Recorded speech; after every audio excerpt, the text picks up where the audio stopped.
would be a great benefit to have some sort of rainwater collection. Rainwater is very important. In my pretty detailed idea for a homestead, the greenhouses would have quite large water storage tanks to collect the water that rolled off of them.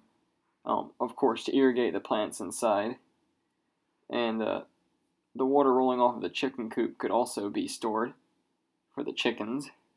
But you wouldn't want the water to stagnate, so we'd need some sort of I guess possibly utilize sunlight to heat the water up enough to prevent bacteria from growing. Sunlight can be manipulated like that.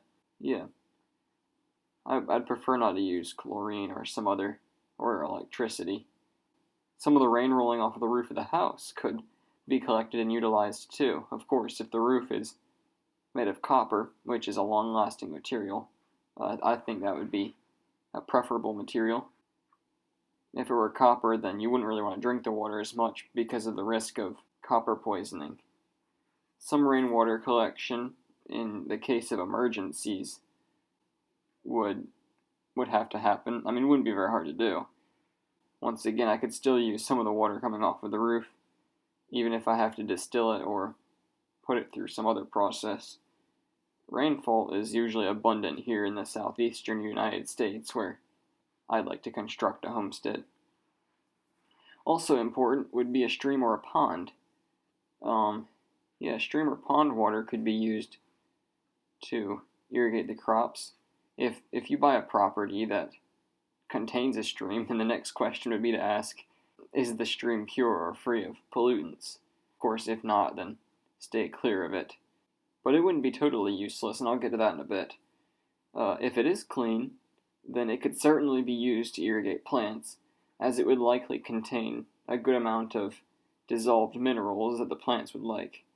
It also depends on the property, but a stream could indicate a sort of proneness to flooding, but I guess you'd probably look for that too, and I'll look at that if I ever get the chance to buy a property.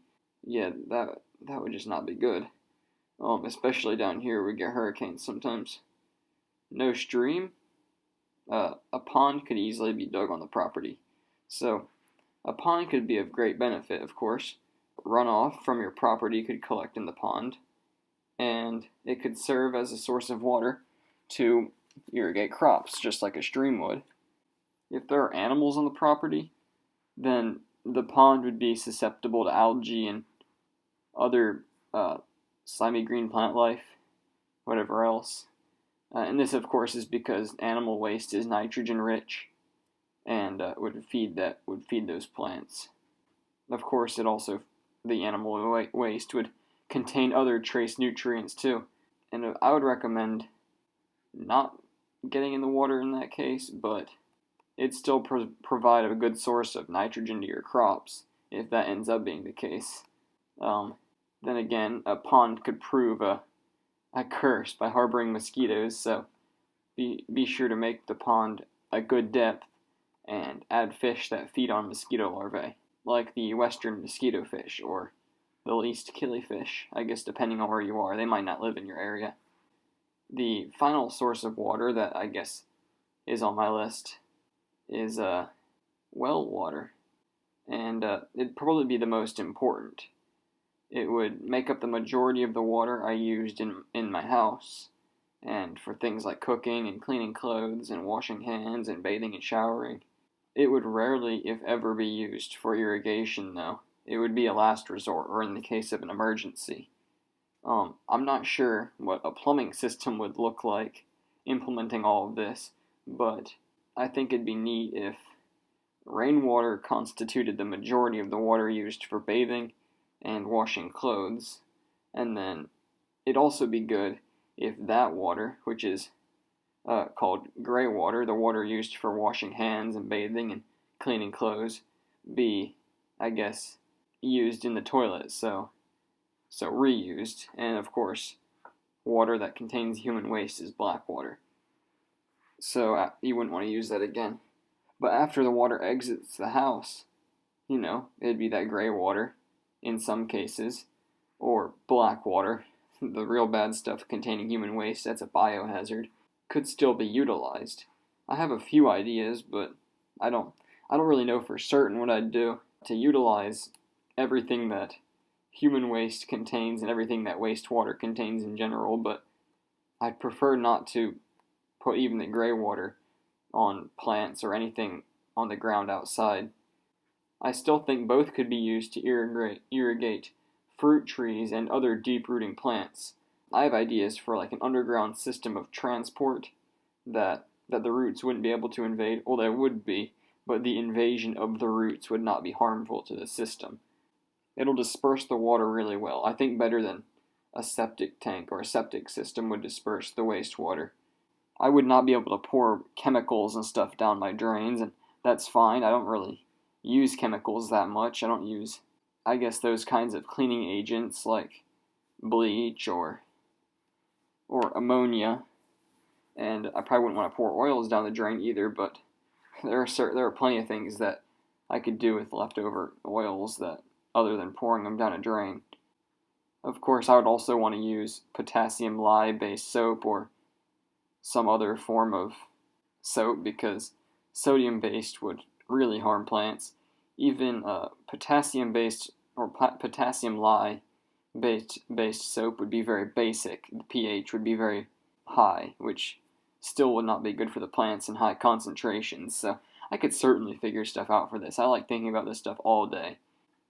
And then, once again, you might be wondering about the solid waste that would flow into the system.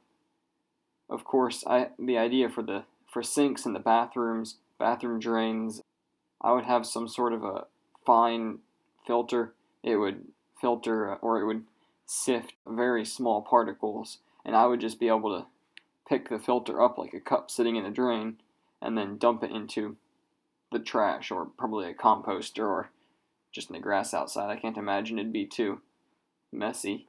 Or just somewhere removed from the house, yeah. Now that solid waste that goes down the toilet, that could be... I have ideas for that. That's actually something I can still... Like, someone could change my mind if they have a better idea. But I would like to be able to utilize the plant nutrients within the waste, you know. Urine, a lot of nitrogen, feces contains a lot of phosphorus and nitrogen and whatnot. So, for now, I just had an idea that this would be an unmanned process. I wouldn't have to go down there and actively do this. But, yeah, uninvolved, I wrote in my notes here. It would create a sort of dried biosolid and then filter out all of the water before it went into the system that fed the trees and stuff like that.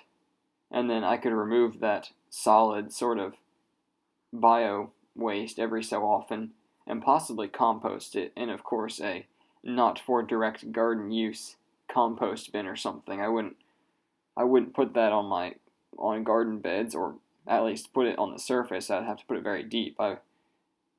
Biohazard. I'm just gonna say that. That's gross. Fecal matter's gross. Water can serve as an excellent thermal insulator and a generator of electricity. So here's where that dirty stream comes in. If you have a polluted stream, no need to fret.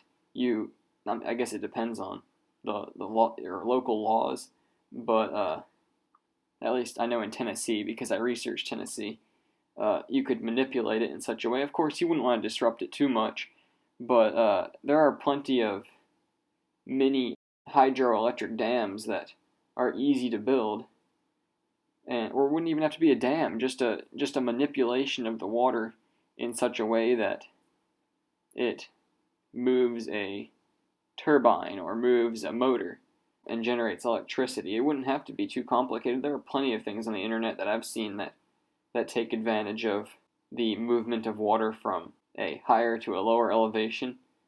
And then, there's also another use of water.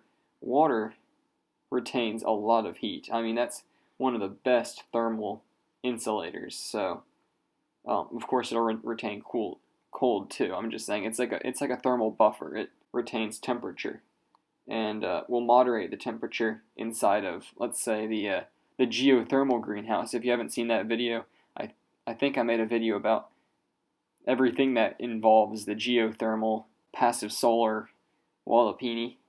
You can look into that. Maybe I'll put a link in the description or on the video. And then it can also be used to cool the house during the summer.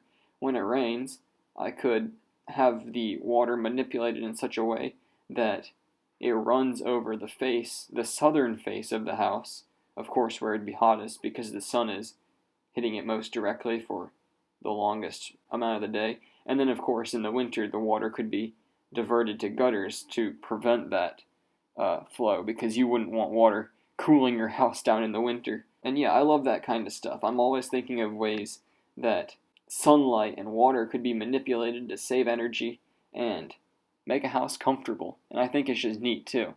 I go into that in a lot of my videos. Thanks for watching.